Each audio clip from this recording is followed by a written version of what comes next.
अब तो औकात के था चलिए गई हो ये गाना के लेके बबुआन के बात करता नहीं भाई। बबुआन के जौन गाना की हॉल में बाजते पूरा हुकारी मिले लगता, जौन हुकारी जौन जनता भरता, जौन फैंस भरता रहे भाई। देखिए अकेले पवन सिंह भोजपुरी के लेवल सेट कर दिले बड़न और भोजपुरी के हिला कर रख दिले बड़न। जौना हिसाब से आज एगो गाना आइल काजरा मोहब्बत वाला के पोस्टर, और ओकरा बाद जस्ट बबुआन के सुने के मिला था भैया। बबुआन पूरा हिंदुस्तान हिला दिया है। पावर स्टार पवन सिंह लगातार इतना ज्यादा जौन बा की खुशी दे रहा बड़े अपना फैंस। देखो हमनी के कह तरीसन ऐसे मत मान लो, हमनी के कह तरीसन ऐसे जाके फिल्म देखो लो पहले। आप देखिए अगर वाकई में आपका दिल गदगद नहीं हो गया, एगो गाना माने एगो गाना पूरा फिल्म का रिकवरी करा देता है। एगो बात जान जा, पवन सिंह और चांदनी सिंह मिडल वाले कितना दिन के बाद निकले कॉमेडी तो जानता ही बड़ा, तो आइटम सॉन्ग पूरा एकदम आइटम दार बा। लेकिन पवन सिंह के गाना में जो एंट्री बा भाई, वाह वाह क्या बात है। एक और बात बता दी कि चांदनी सिंह भी अपन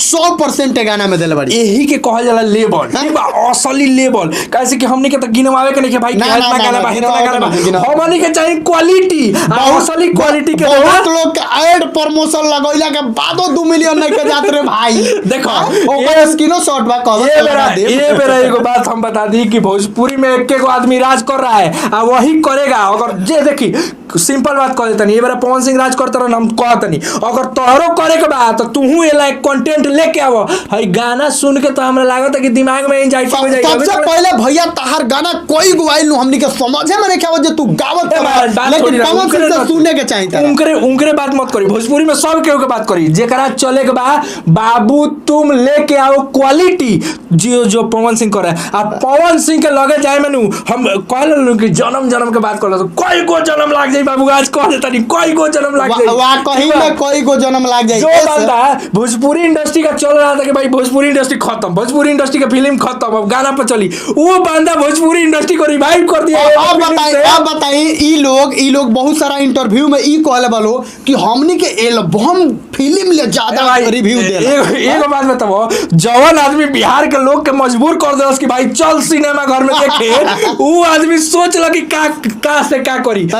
यानी पावर स्टार पवन सिंह फिर से जोन एक और उनकर मूवी जोन शूट होत रहा, वो मूवी मतलब अब लगातार ब्रांड है पावर स्टार। अभी हमार बात सुनो, हिंदी इंडस्ट्री के लोग चल के लखनऊ में आवत प्रमोशन करावे, उ कम भइल। स्त्री 2 इतना बड़का सक्सेस हो गइल, उ कम भइल। आ जे कहत रहा कि पवन सिंह के हाथ नहीं के जाके सूर्यवंशम के पहले बॉक्स ऑफिस कलेक्शन चेक करसन बावेल।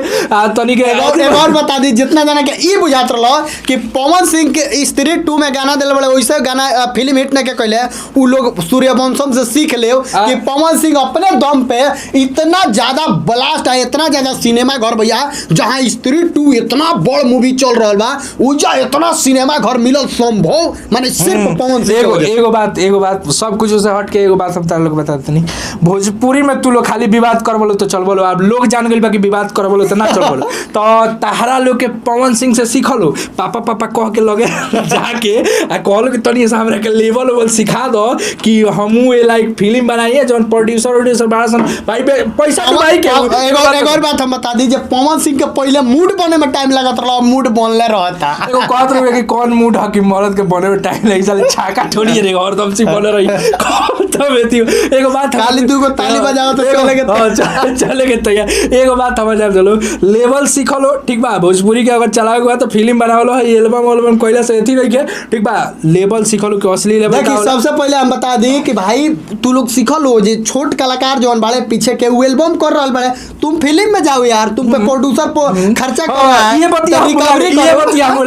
और बताई कौन प्रोड्यूसर भैया पैसा लगाई कि जब पैसे नहीं खेल लो। अब बताओ 2 करोड़ 1 करोड़ का फिल्म में 30 लाख 40 लाख कमाई हो। एगो भाई देखो सब के जवाब दी, सब के जितना लोग अभी तक वीडियो देखता है, 3 जगह के खेत प्रोड्यूसर के बिकाइल बा अभी तक ले जे वीडियो देखा था ओकरा के बहुत बहुत धन्यवाद। आ एगो बात तू लोग कमेंट में उसमें जरूर बताइयो कि यूट्यूबर मायने रखेलसन कि ना फिल्म के प्रमोशन में। अगर केहू के फिल्म आई पहले ही कह दिखना रे यूट्यूबर हमरा फिल्म के बना देसन तो उहे हाल होई।